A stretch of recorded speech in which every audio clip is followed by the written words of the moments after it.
Okay, Rudy's Nexus Rider here, signing in for... Wait lang, tumatawag. Hello? Hello, idol. Ay, what's up? May papakontent sana ako Ano yan? tungkol sa mga inggit na tao. About sa mga ano? Sa mga inggit? Yes, idol. Kung okay lang naman. Okay, sige. Okay, idol. Salamat. Alright, sige, salamat. Ingat din. Okay, Rudy. So, meron tumawag sa atin. Nagpapa-request ng isang topic. Kung ano daw masasabi ko sa mga inggit. So, let's go. Topic na natin to, pero bago ang lahat, this is Nexus signing in for another new episode ng ating vlog series.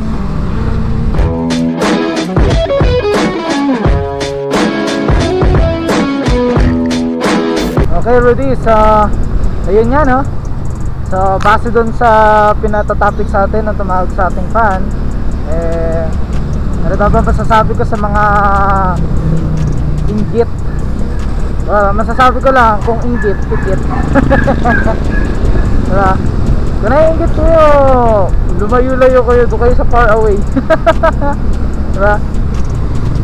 Pero ano nga ba yung mga ginagawa ng mga inggit or inggitero at inggitera sa atin?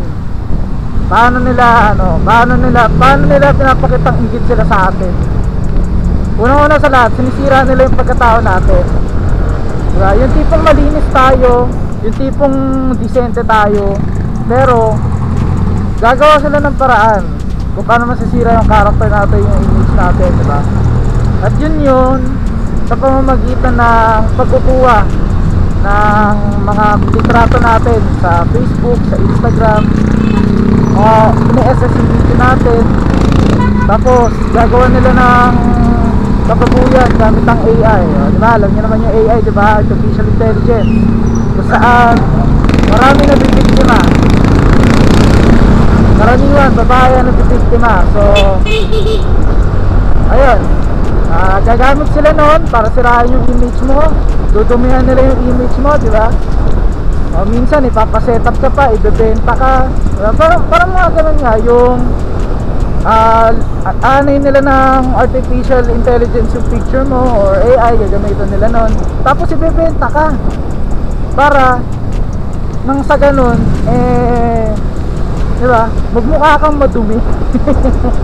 Diba? Yung iba nga diba, may partner, babae, yung mga babae may partner, tapos merong isa pang babae na inggit sa kanila dahil napakaganda nila despite of black beauty man sila o ano man, diba? Minsan nga yung karaniwan yan, yung mga inggiteran na ganyan, minsan yung mapuputi pa, diba? Yung minsan yung may mga ano pa, pero diba, sila pa yung madudumi, tapos gusto nilang igaya yung iba sa kanila. Dahil inggitera sila ano sila dyan papasok yung insecurity. Yung tipong, oo nga, maputi nga sila, makinis, pero napakadumi naman nila sa gawain nila, diba? Yung nga ganun, diba? Minsan gagawin pa nila ipopost ka sa FB, tapos kung ano sasabihin sa'yo, maduming babae ka daw, nagpapanggap ka lang daw, diba?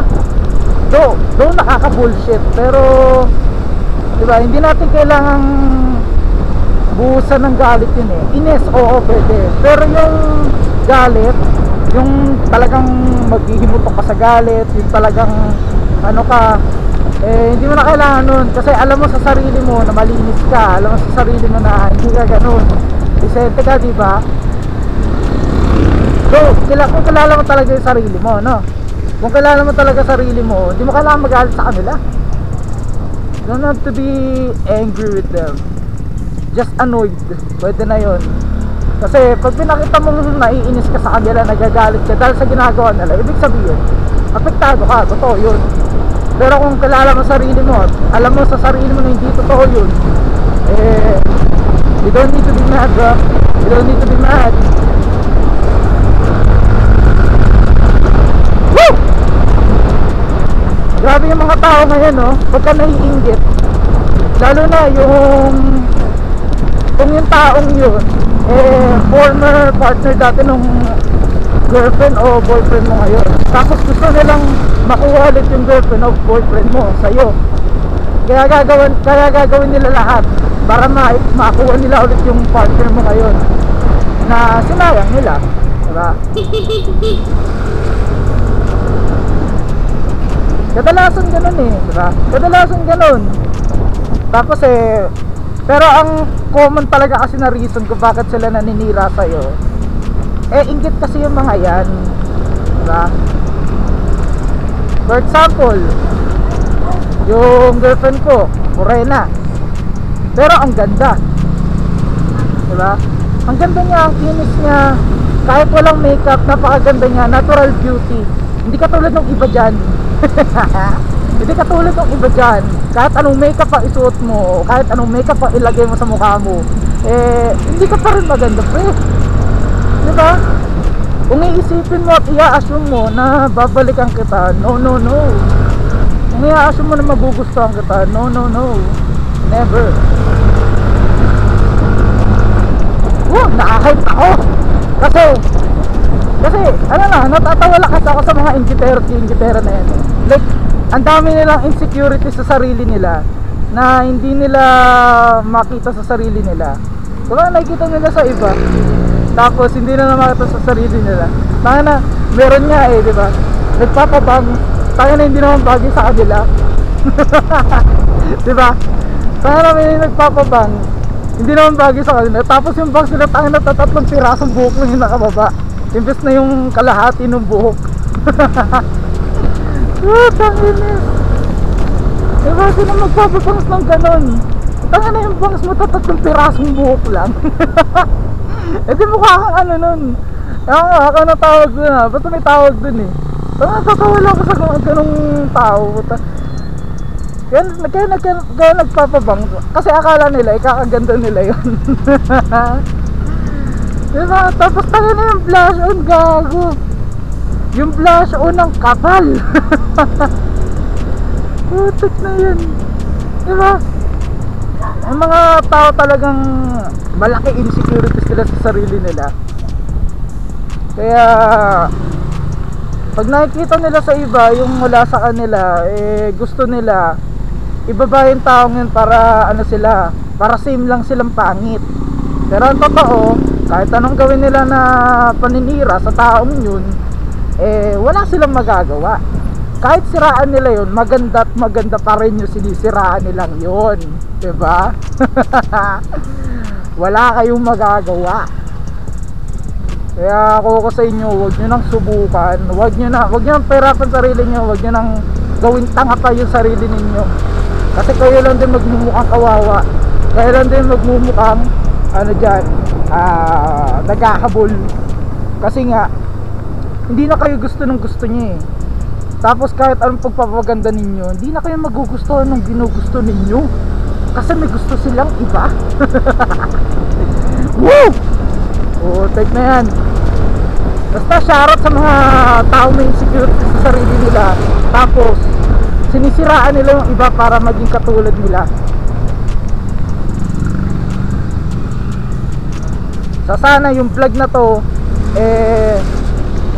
sana kumalat as a reminder sa mga taong inggit na inggit sa iba, na sana kung inggit kayo, pumikit na lang kayo. Diba, sabi nga natin, pag inggit, pikit. So pikit na lang kayo. Pag inggit kayo, kumikit na lang kayo, tapos itulog nyo na lang yan, kasi you are full of delusional.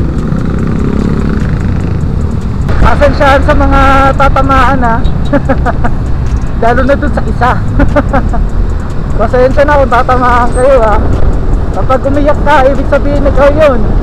Pero pagka naglukmok ka, sinalo mo lahat, kasalanan mo na yun. Ano lang naman yun. Kung alam mo sa sarili mo na totoo yun, ikaw yun. Sana, di ba sinasabi mo na nga sa friends mo na inggit ka kay ganito ganyan, di ba? Hindi mo kaya yung ganito ganyan, meron siya, wala kang ganun. Sinabi mo na yun, namin mo na yun. O, ibig sabihin, ikaw talaga yun. Ngayon, kung iiyak ka, ibig sabihin, ikaw yun. No, nothing personal ha, pero kung personal para sa ito, that's so be it. Basta sa akin, binigyan ko lang ng opinion about tong topic na to. Kasi ang dami kong kakilalang ingitero at ingitere, diba? Dami kong kakilala. Lalo na, shoutout dun sa shoutout dun sa naninira kay Commander ngayon. Kasi ang ganda naman kasi talaga nung asawa ko eh. Kinikilig. Kinikilig. Yan lang yun. Yung nakita kasi ng asawa ko eh. Kinikilig. So taga na lang. Yan lang naman sasabi ko sa mga ingitero at ingitera. So yun lang naman, Rutis. Maraming salamat sa panonood. Talagang dinisa ko lang yung mga taong ingitera. Kasi sinisira nila si Commander eh. Sinisira nila, tutumihan daw nila yung pagkatao niya, which is try it.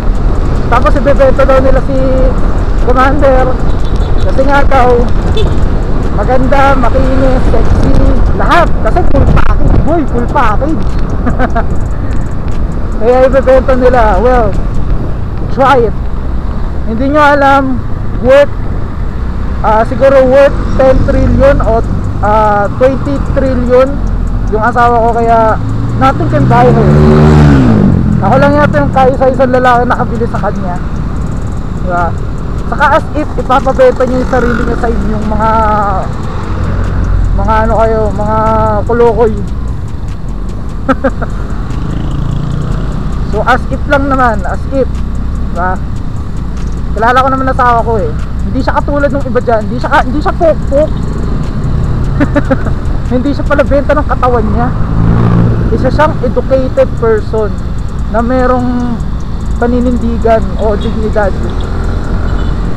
Alam niya yung tama at mali. Yung siyang disente. Oo, sexy man, pero hindi siya yung pa-sexy sa TikTok. Hindi siya yung pa-sexy sa kung ano mas social media na yan. Hindi siya nagpa-pek-pek short. Hindi rin siya nagsasando pag lumalabas sa bahay. Hindi nga siya palabas sa bahay. Diba? Kaya yung sinasabi nyong yan, hindi totoo. Kaya manahimik na lang kayo. Doon na lang kayo sa Getly. Doon na lang kayo sa far away. Okay?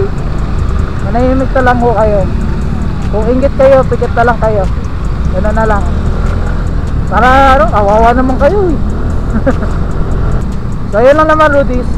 Nag-isa lang naman ako. And that's about it. Galit din naman ako eh. Pero syempre ito, dinadaan ko lang sa biro, dinadaan ko lang sa tawa. Kasi what's the point of stressing myself to those kind of people na wala ka rin naman mapapala. Kasi inggit lang naman sila eh. Oo, makukuha natin pag inggit sila. Hatred, jealousy, diba? Ayan nyo lang yung mga naiingit na yan at naninira lang yung mga yan. Kasi yung nakikita nila sa inyo, hindi nila nakikita sa sarili nila eh. Diba? Ayaw nila tumingin sa salamin. Bakit? Kasi